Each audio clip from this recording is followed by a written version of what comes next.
Now that I've got all my polybond dry, I can sand it. So what I've done, I've sanded, and you can kind of see I've put a 90-degree angle on the corners here. It is much easier to get a nice rounded edge if you do that. My door jambs, still working on those. So what I'm going to do, oh, here's part of the reason why I put the 2-inch tape on here. You just can't, I mean, no matter how good you are at spreading Bondo, at some point you still kind of make a mess. So if I put tape on it, I don't have to sand any of that off. I can just peel it off. So that's the reason for doing that. I would highly suggest it. You know, you can see I got kind of a mess on the bottom, but I've got a good line. I'm going to go ahead and but first I'm going to put a 45 on here. And this is the first body I've done in maybe, I don't know, 3 or 4 years. What happens around here, sometimes I'll come and I'll go, what are you doing? Why are you doing it like that? And like, oh, we've always done it like that. And my comment's going to be, I've never done it like that, and I'm the guy that designed it. So education and training is incredibly important. Daryl kind of coined the phrase around here, we're going to make them like Legos. Everything's going to be the same every time. So we're working on that education. This one is actually going to a college or a high school in Colorado. It's going to be used for training young people. I'm really excited about that. I'm going to work with them on curriculum also. We'll share more about that. But my next thing on this one, I'm going to take this edge, I'm going to sand a 45 on that. And after I do that, I'm going to show you what it'll look like and why I did it. So I could have probably set up my camera and run high speed. This all took me about, a couple minutes, barely. So what happens here, you can see this isn't as wide as that, but this is all at a pretty good 45. I mean, I can see what my angle's going to be. And depending on your skill level, and this, you know, I'm coming to the conclusion now, we need to train people, and sometimes my expectations are a little high. They do this, do that, and when it's not getting done my way and my speed, I'm like, come on. But if you've never done it before, I get it. You know, so looking at it, I can see and you can see. If I was going to go with my sander, I would want to widen that up a little bit more, because once I come to over here, I take my sander and I'm just rolling over the edge. It makes my bevel a whole lot more consistent. Now I did that with the DA. You can do that by hand.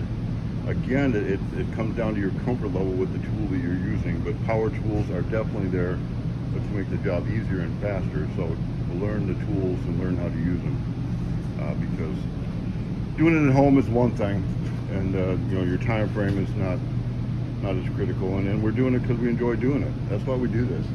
This isn't about, you know, if I was here just for the money, I wouldn't be here. I enjoy building cars. So, and a lot of you all do too. So we're there. I'm gonna, the reason I cut the angle on this, I still got to put Bondo on it. Rather than putting Bondo on top of it and make it a 90, which I will make it a 90 again with Bondo. This is a harder material than the Bondo. The Bondo is going to be softer. So what will happen when you're sanding, if I don't have it to a place where I'm only sanding Bondo, I'm going to be sanding on this and I'm going to be sanding Bondo. Well, obviously the softer material is going to sand faster, and the harder material will sand slower, so I'm going to have a kind of a lump where the Bondo sands off faster. So it's just an FYI, something you learn after doing it for a while, I guess. Alright, so you can see I've done a quick round on the whole thing. You can see some of that visually, and really visually, if this was shiny, you could use the light to use the reflection to see actually how it looks. But one of the things about body work, I mean, you'd be able to feel it. Unfortunately, on that aspect of body work, some people can feel it and some can't. That's almost one of those things that if you can't feel it, you almost can't train it. Bondo on, Bondo off, Bondo on, Bondo off, Bondo on, Bondo off, and it's still not straight. It's unfortunate. You know, if you really want to do body work, use a block.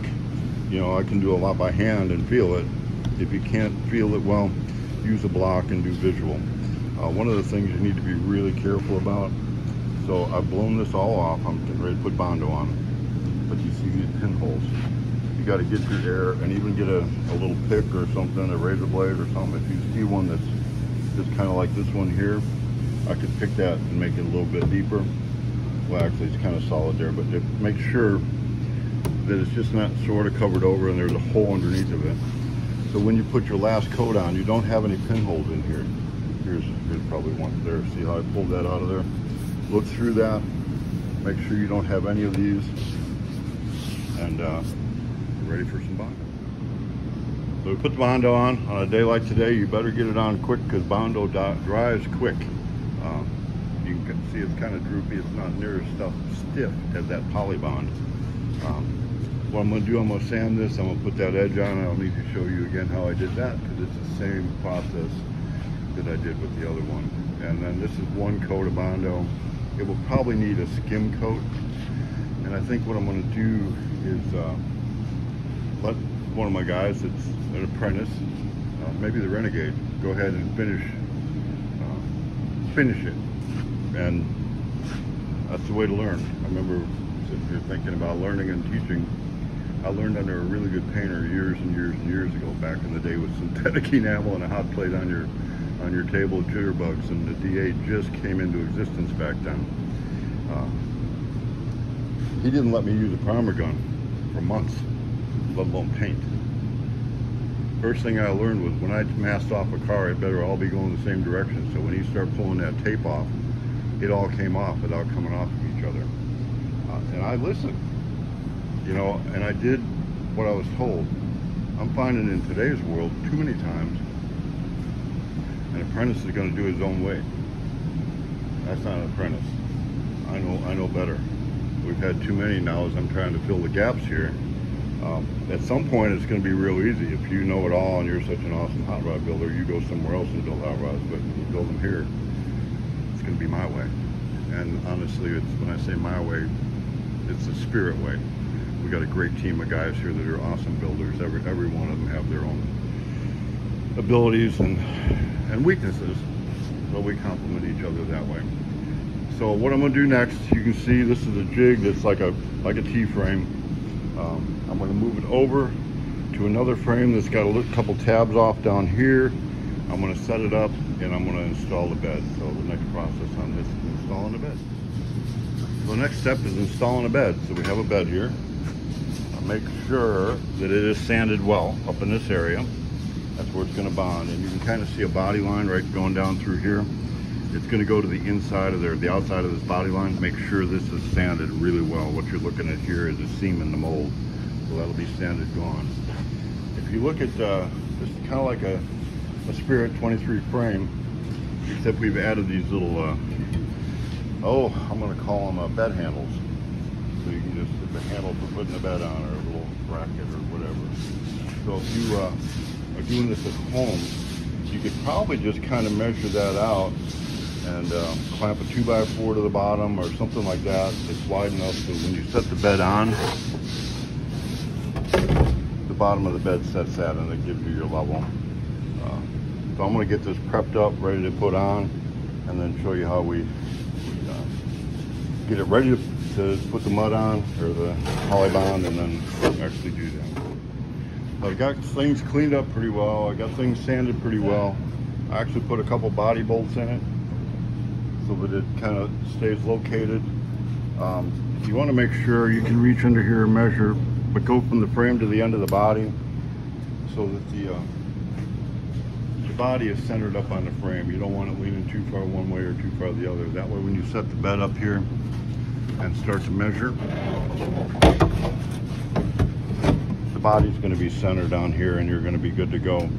So I'm going to go ahead and line this up. And what I'm going to do, I'm going to take a tape measure from here to here, here to here, here to here, here to here, here to here, here to here. Get it lined up and get it setting on here, and then I will Polybond it. So I've got everything fitted up, lined up, measured out, taped up. I taped around the edges all the way around the bottom. I'll make sure that the bottom of that box is parallel with the bottom of the car, otherwise it's going to look like it's going up or down. And if you got these two whatever you're going to use to brace it up there, parallel. That will help you do that quite a bit. Hook it into the back. I'm not sure if you can, how well you can see it, but there's a body line, a body line. You want all them body lines to be parallel. I went ahead, and I don't know if any of you are cake decorators, but I got a bunch of these bags.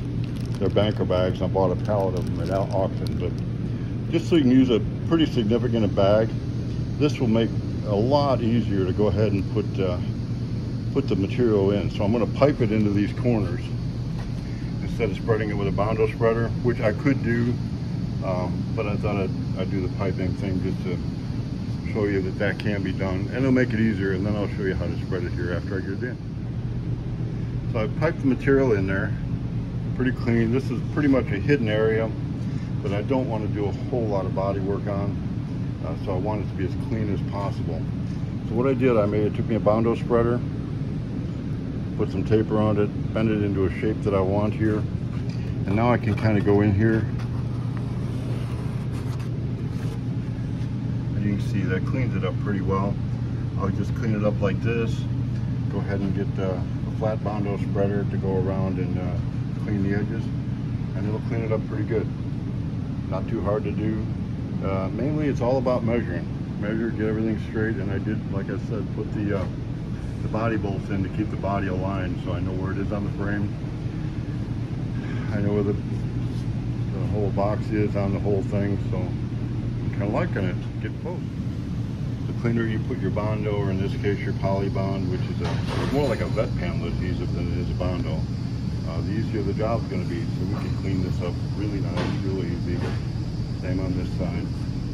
And if you're in the body world, especially doing a lot of fillers, it's all about dry times. Same if you're a painter. I mean, when I've got this many cars that we're working on all at once, I don't need to stand here and watch this dry, because I'm looking at maybe 2 hours. It took me approximately 10 minutes to put that on, and now 2 hours to wait for it to dry. I can do a lot of other things in 2 hours, so maybe I'll do some return calls. So who knows, you may be hearing from me. So if you hear from me before you see this video, I might be talking about you. All right, so I just talked about being efficient and working on other things while stuff is drying. And we got everybody's working on stuff. We've got waving over here we're doing. But when you got Herschel in the complex and it's near lunchtime, that's lunch and cooking over at Herschel's place. So I went over, had lunch, I'm back. What I did, you can kind of see, I took the tape off the top. Now there's tape that was holding this on here. I'll take that off and show you. Well, there's a gap in between there a little bit. I don't want to try to bond or poly bond on top of that. And again, this is a bonding material, it's not Bondo. So I want to grind all that out, and let me show you how I've already done that over here. So I've sanded that lip out so that I'm sure that I've got a good adhesion here, and I'll go on top of this and bond it on top also, and then I'll finish it with a little body work. And I think I may do that, show you the end of that, and this should be the end of part 2 of installing doors, inserting. So if all I was doing was put the insert in and no doors, the insert will be in. I'm pretty close. I'm down to the last coat. I'll probably skin coat that one time with Bondo. I will have my bed and my insert done. But I think we'll save the installation of the doors for number 3. This is part 2. We'll do number 3. But let's see what's going on here. What do we got going on over here? We still got John. We still got the Renegade in the background. Hello. There's Ed. He's got to say hi to his kids. Hello. Hello, hello. So what are we doing over here? Talking about skins. Training. Yeah. We're training. Yeah, we're about to hang some door skins and latches. Are we making Legos? Building. Stacking the pieces one at a time. They fit? So far. Oh, really? Yeah. Was that laugh? If they don't, is that a cynical laugh? If they don't, we'll make them work? We make it fit, yeah. Okay, well, we're going to make them fit before they get down here. But yeah, we're working on the Lego process. So, we may show doing doors. We've done doors on, this is somebody's Model A, but we'll be putting doors on this one real soon.